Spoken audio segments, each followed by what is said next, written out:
Hello and welcome to FPL Mate, your best mate for fantasy Premier League content for the 2022-23 season. My name is Dan and it's time for my wildcard team selection video for Game Week 26. Yes guys, I have already activated my wildcard. I can't wait to show you the team that I've come up with using my wildcard. So guys, if you do enjoy this one, if you are excited about the wildcard season, the chip season coming up, please do leave a like and do subscribe if you're new around here. But before we do anything else, a quick look at my Game Week 25 scores.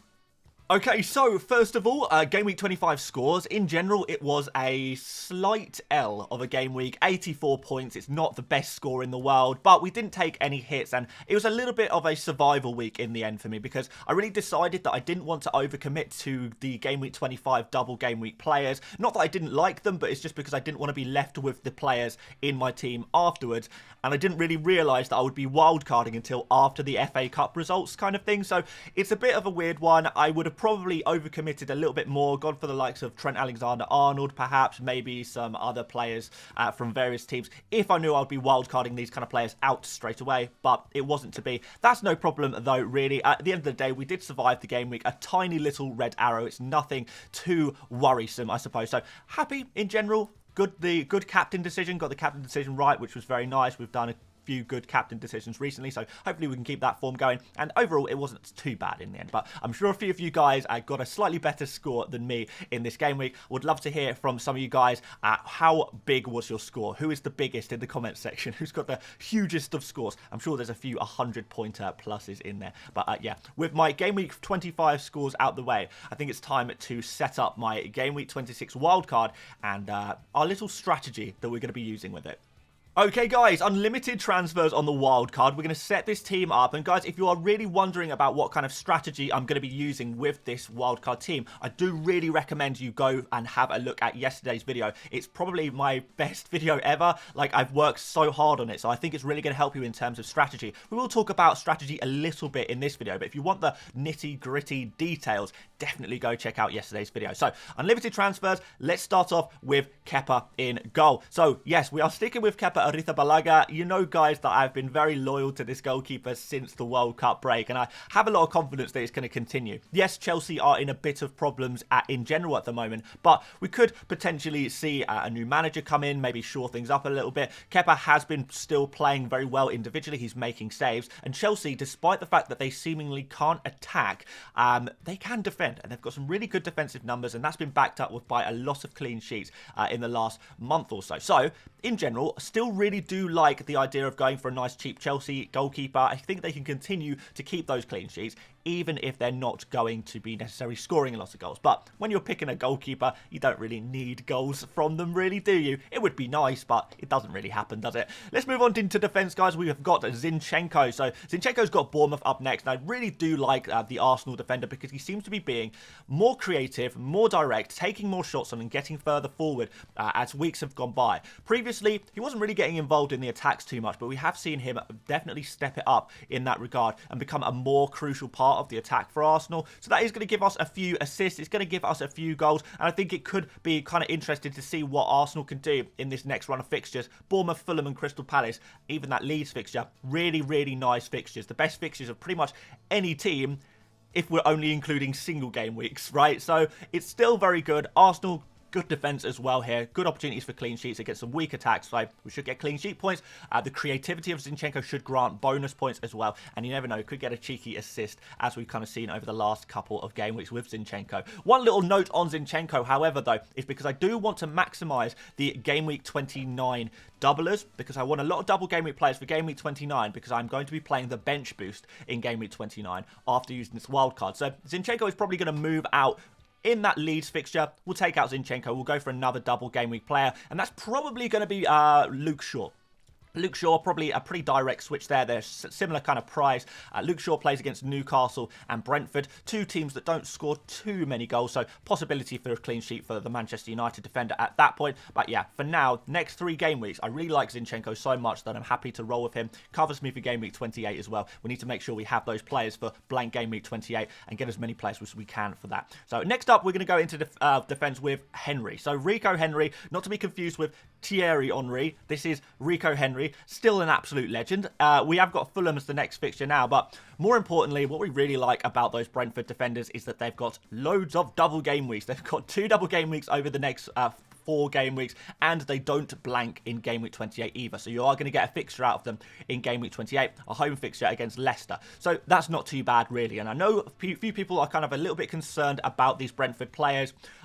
You know, they've got all of these away fixtures. Are Brentford really going to be keeping clean sheets away from home? Well, they have been keeping a lot of clean sheets recently. And more interestingly, they've played 3 games away from home in the Premier League since the World Cup break. They've kept clean sheets in 2 of them. And the one they didn't keep a clean sheet in was a game against Arsenal. An away game against Arsenal where they only conceded 1. So if you want to say that, you know, Brentford are bad away from home or can't keep clean sheets away from home, that's just not the case. They've been doing fantastically, and they've often been playing with a 5 at the back formation away from home as well. So that really has been solidifying their defence in many ways. And that's another reason I quite like Henry, because if they're going to be playing a 5 at the back in away from home games, that's going to mean Henry is going to be pushed slightly further up the pitch, which is going to be really, really useful for us. So I like that. The Fulham game is pretty decent at home.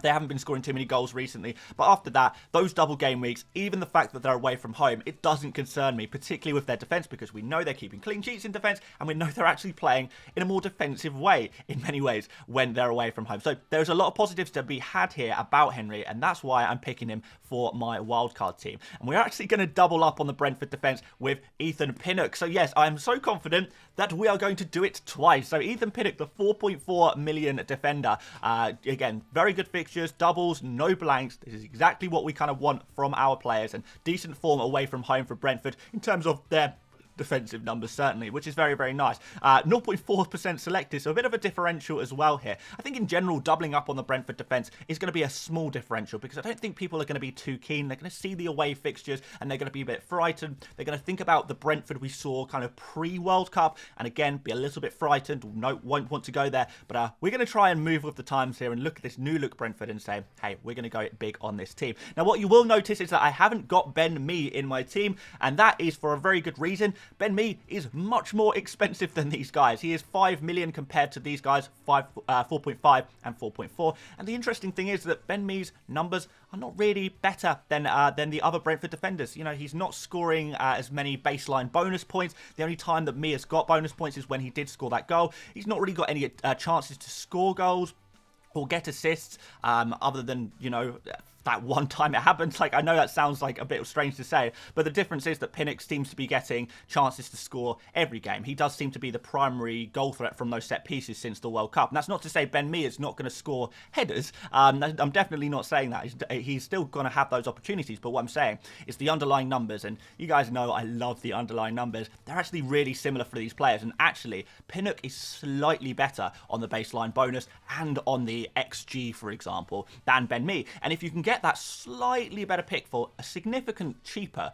price, then why wouldn't you? And the kind of tactic I'm going for with this strategy is going to be kind of tight on budget. There are a couple of moves that I want to make slightly later on in a few game weeks time that is going to require a little bit of money in the bank, which is why you can see such a large sum of money in my bank, because we are going to be making those moves, which I will explain in just 1 minute. But first of all, we need to move on into defense. So we've got Saka first of all. There's no doubt about this one, an informed player in the league. I think he's just one of those players that you just have to include on your wildcard team. You just have to have in your team. I'm sure most of us probably had him before the wild card anyway, so definitely a really important player. This Bournemouth at home game is really nice for Arsenal. Arsenal in fantastic form, coming off of that huge victory against Everton and really looking to push the boundaries, get that goal difference up as well for the remainder of the season to try and win at the Premier League. And it's going to be all about Saka in order to do that. Saka on penalties as well, which is really, really useful. And we've got some key players coming back for Arsenal as well, which might even improve Saka even more. So looking really good for him, constantly improving. I could gas him up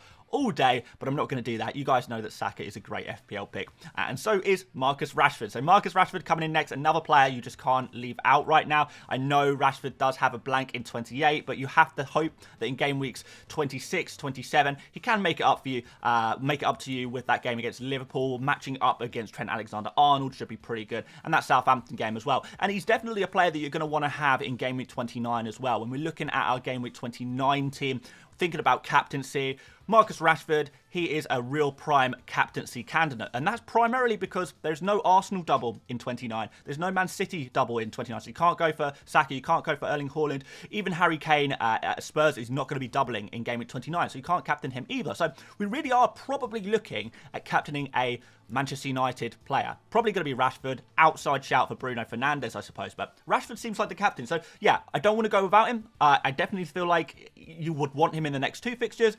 Game week 28 where he blanks. It's not ideal, but I feel like he's one of those players who just hold on your bench for that one game week. Let's move on to my next midfielder, who is Martin Ødegaard himself. Thoughts about going for Martinelli here, but for the sake of this video, we'll see what I end up doing in the end. But for the sake of this video, we're going to go sensible and go for Martin Ødegaard. So, yeah, again, really nice fixtures. We know Ødegaard is really, really nailed on for those minutes. He's going to be getting plenty of minutes, 90 minutes every game. Really nice fixtures. Going to be the most creative player in that Arsenal team, getting those assists. Occasional goal as well, which is very nice if he gets into those right areas. You can see with some of Arsenal's set-piece routines at the moment as well, Ødegaard is having a big impact on that. So, Saka might play it short to Ødegaard, and Ødegaard kind of whips it in maybe, or a similar thing with kind of free kicks and stuff like that. So yeah, Zinchenko's actually involved in some of those set plays as well. But yeah, in general, you know, these are players who are very involved in the attack, and that's exactly what we want. Amazing players in amazing fixtures. It's really perfect, and the fact that these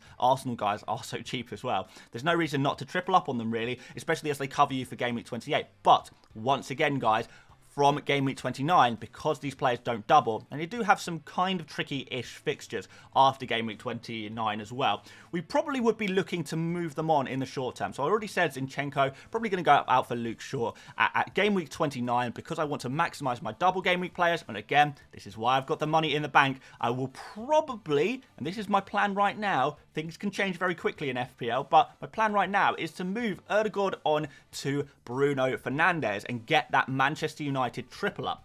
Not just because they have a really nice double game week in 29, but also because Manchester United are looking really likely to get double game weeks in 34 and 37 as well. So they're long-term holds that can work really nicely. And although Manchester United might blank in game week 32, that's going to be no problem. I'm going to be playing my free hit in game week 32 according to the current plan. Again, check out yesterday's video if you want to see all the details of that. But yeah, that works for me to get that triple up ready for not just game week 29 double, but really for the rest of the season, for the remainder of the double game weeks in the season, which is really, really kind of nice. So, yes, Ødegaard for now, for the next 3 game weeks, covers me really well for these 2 nice fixtures and getting that nice fixture in game week 28, which is a bit of a rarity, and then we can move him on to the likes of Bruno Fernandes. I know some people are going to prefer Maddison, for example, and that's absolutely fine, but this is just kind of the way I want to go. You know, different players are going to work for different people. There's no right answer, really, but I think my answer is right for me. There we go. Right, let's finish off the midfield with the controversial Mac Allister. So, yes, he doesn't score FPL points, or at least he hasn't been scoring FPL points. But a recent change in position for Mac Allister due to the injury to Adam Lallana has meant that Mac Allister is now playing behind the striker in Premier League games. Now, he did actually drop back into the CDM position in an FA Cup game, but because that was a weaker opponent, he was replaced in the attack by an 18-year-old kind of youth player who is not going to play every single game for Brighton, particularly not going to play in the Premier League, you would have imagined. They would be playing their full-strength team as they chase Europe. And we did also see that Pascal Gross had to drop back into the fullback position due to the injury to Pervez Estupiñán. So Estupiñán was injured for that FA Cup game, which meant Gross couldn't play ZDM. He had to play in defence, which means Mac Allister therefore had to drop into CDM. Now, there really is not very many options in the central attacking midfield position at Brighton right now with the injury to Lallana. So Mac Allister, I don't know if he's got it absolutely nailed on, but I think he should be pretty good. And since he has been playing there in the Premier League, his underlying numbers are just through the roof, and he's actually been really unlucky not to score goals during the period of the last few games. I know we often look at points and it looks like, oh, Mac Allister, he's not really scored FPL points. But honestly, it's not because he's been playing badly. It's because Guaita had an absolutely insane game a couple of games ago. Otherwise, we'd probably be looking at a Mac Allister hat-trick in recent game weeks, and the conversation would be completely different. So, unlucky not to score points recently. He is also on those set pieces, on those free kicks. You know, when you've got enough fixtures, and we have got a lot of fixtures for Brighton coming up, you always have that chance of getting a goal for a clean sheet or a goal from a penalty. We know Mac Allister's on penalties as well. And playing in that central attacking midfield position. That is his natural position as well. That's where he's played historically. It's where he plays for Argentina as well, where he won the World Cup. Let's not forget that. So, look, he's going to be a bit of a differential because a lot of people will look at his recent points and say, he's not been getting points, he must be bad. I don't think that's necessarily true, and I feel like looking at the kind of details here, yes, it might not be 100% correct. You know, we could see a situation where somehow the formation changes, McAllister drops back into CDM, and the risk doesn't pay off. But in terms of going for a differential, so many people are going to have such similar wildcard teams.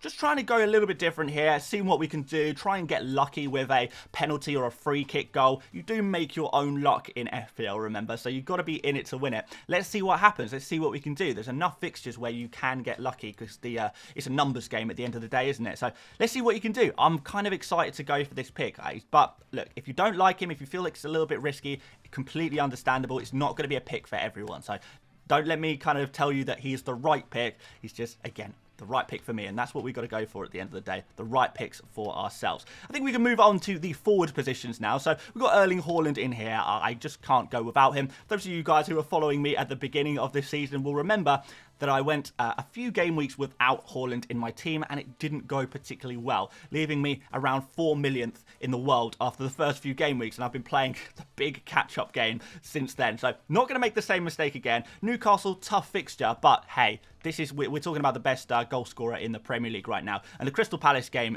next game week, in game week 27, it's not exactly terrible either. So let's see what he can do over the next two. I'm personally just not prepared to take the risk of removing him, though I totally understand those of you who would want to do that. Now, one further note on Erling is that I'm thinking about potentially transferring him out in game week 28. So he's going to be blanking in game week 28. We're going to want to maximise the amount of playing players, but we also want to maximise our double game week players in game week 29. So over that 28-29 period, Erling Haaland plays one game. And if I was to switch him for the likes of Ollie Watkins or Kelechi Iheanacho, those two players play 3 games in the 2-game period. So well, 3 times as many games as Erling Haaland. So it might make sense to make a very temporary switch to go for one of those guys in order to try and maximise our fixtures a little bit there, get 11 playing players in game week 28, and get our, our great amount of doubles. We'd have 13 double game week players in game week 29 as well. So that's a lot. That's a lot. Anyway, let's move on. Harry Kane is next up against Wolves. I do like Harry Kane. I don't want to go without him. I like this Wolves fixtures quite a lot. I like the Nottingham Forest game week and next week at home. I think it's a fantastic one and potential captain option there for you as well in game week 27. And game week 28, Southampton is a fixture where I feel like Harry Kane could genuinely be the best captaincy option for game week 28. Not 100% sure on that. I think there's a shout for Saka as well, but certainly Harry Kane is going to be in the conversation for captaincy. So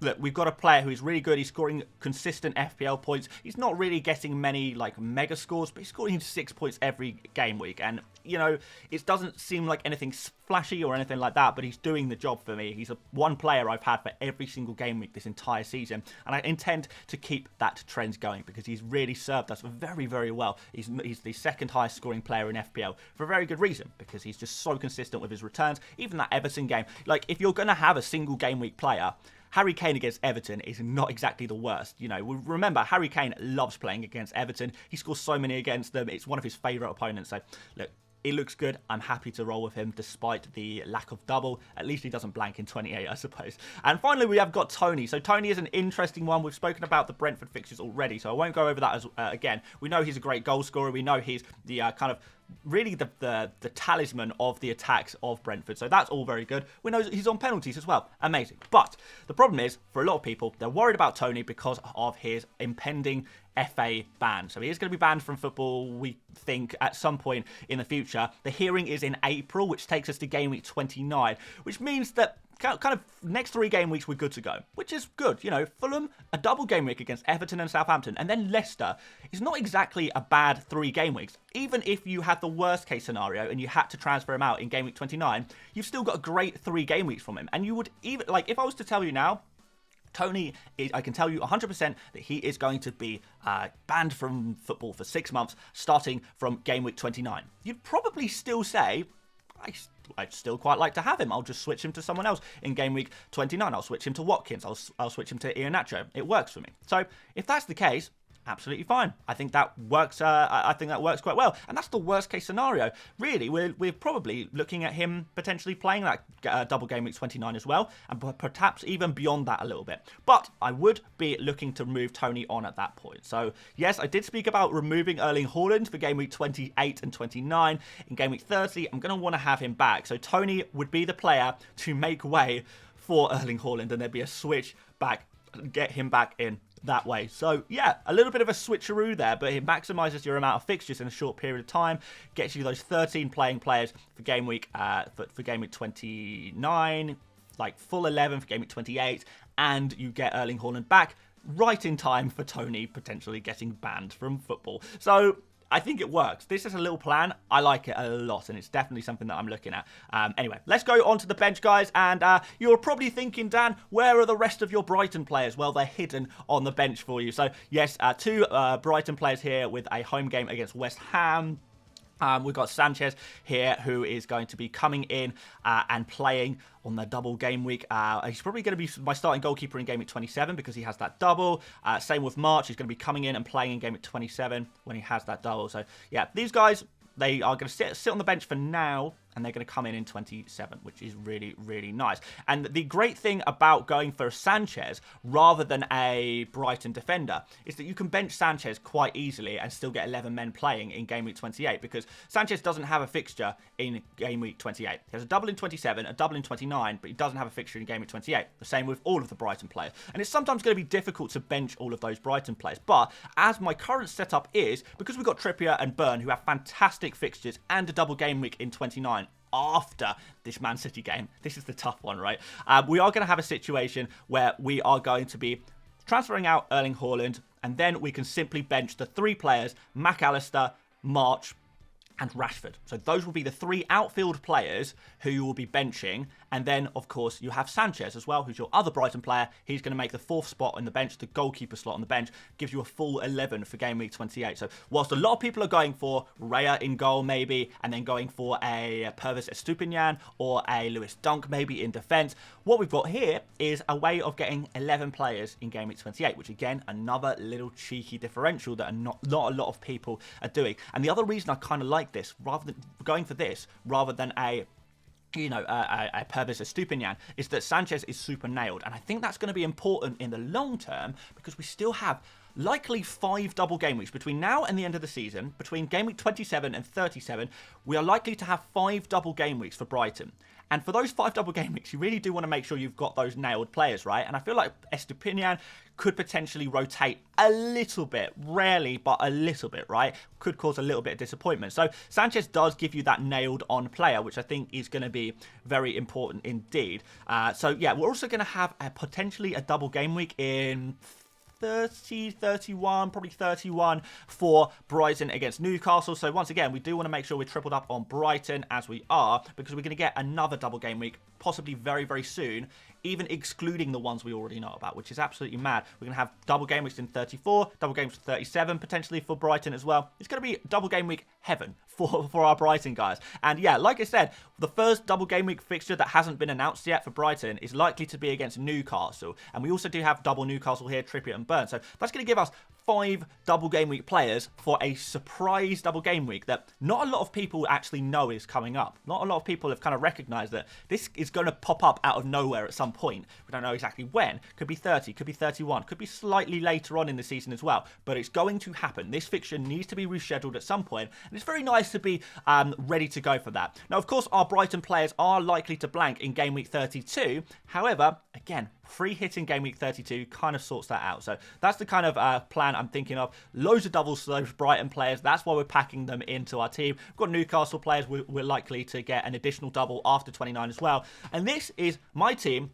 That gives you an amazing situation where we have 6 double game week players in game week 27. In game week 28, we are going to have a full squad of 11 players. In game week 29, we're going to be playing our bench boost, and we're going to have 13 double game week players. The only 2 single game week players will be Saka against Leeds, and we'll have Kane against Everton. So they are players who have amazing single game weeks anyway, so that's still all good in the hood, right? I have no real problems with that. And moving forward, we are going to be having players for a potential Newcastle-Brighton double game week. We'll have 5 double game week players for that, and we'll also have a really nice free hit team in game week 32, where we'll be bringing back our Arsenal players. We'll be bringing back bring back some Liverpool players as well in that game week 32 free hit, because it's a free hit. You can just get whatever players you want for one game week only, and we'll still be maxed out on those Man United players, those Brighton players, ready for their double game week in game week 34. You know, we're going to have some double games, 34, 37, whatever. So we'll still be maxed out for those ones as well. So overall, I feel pretty good. So yeah, everything is sort of planned out. I cannot tell you the amount of hours I've spent tinkering with this team, working out who's going to play when, what transfers I can make at what point, when everything is going to happen, how many double game week players I'll have for this week, how many blank game week players I have in this week, and have I got the right players for the right game weeks, have I got players with high ceilings in those slightly easier fixtures. It's taken a lot of hours to plan this out, so I really do hope it works out, and I feel like I'm quietly confident. And one more note, I know a lot of people are wildcarding this week. I know we are going to see a strong wildcard template, but there are still a few key differentials here. You know, going for Mac Allister, not going for Ben Mee, going for a situation without Raya, so we can have that full 11 in game week 28. Potentially selling Erling Haaland is going to be a differential there as well. You go for Martinelli instead of Odegaard. There's plenty of different ways to get little differentials. And although our teams might look similar in game week 26, 27, by the time we get to 28, 29, 30, 31, 32, particularly 32, where there is that blank game week and not everyone's going to want to use their free hit in that situation, not everyone will. By that time, we're still going to have a decent amount of game weeks left in the season, but everyone's team is going to look totally different by then. We're really going to see a diversity, the butterfly effect of transfers slowly creeping in over the next few game weeks. So, of course, everything is going to be a little bit template for now. It doesn't mean that's going to be that way permanently. And particularly if you have specific strategies in place where you're making very specific moves that are very tight and difficult to do and require a lot of thinking, a lot of planning, then that's going to be a differential in itself. So there we go, guys. That is my wildcard team for game week 26, pending any last minute changes. Of course, that could always happen. We'll update you guys on the stream tomorrow, I suppose. We may as well throw a captain's armband on a player here as well. Right now, I'm thinking Saka, the star boy himself, served me well in game week 25. A home game against Bournemouth, it's not too shabby really, is it? So let's see what Saka can do as our captain. We'll stick the vice captain on Erling Haaland here as well. But a quick shout out to Rashford and Harry Kane, who I do think are very good captain options as well. In fact, captaincy could be the big differential of game week 26, if I'm honest. I guess we'll see what happens there. But look, there's my team, guys. I hope you think it's okay. If you don't, that's fine too. I'm very confident. Believe me, I've put a lot of hours into this one, so it'll be difficult for anyone to change my mind on a lot of these decisions at this point. I can only kind of blame myself if things go wrong, I suppose, but I've worked hard on making sure that this works for me. So, yeah, hopefully it does. Thanks so much for watching, guys. Sorry, this was a bit of a long one, but it's a huge game week, right? So we expected a bit of a longer team selection video this week. Now, again, don't forget to check out yesterday's video because it really is very, very good. Like, I know I don't say that about my videos very often. If you only watch one video of mine in the entire of 2022-23, I would recommend it being that one. You can just ignore all my other videos, but please don't. I need you guys to live. Please do leave a like on this video. Do subscribe if you're new around here as well. Notifications on for the stream tomorrow morning. But aside from that, guys, thank you so much for watching once again, and I will see you later, mates. Bye-bye.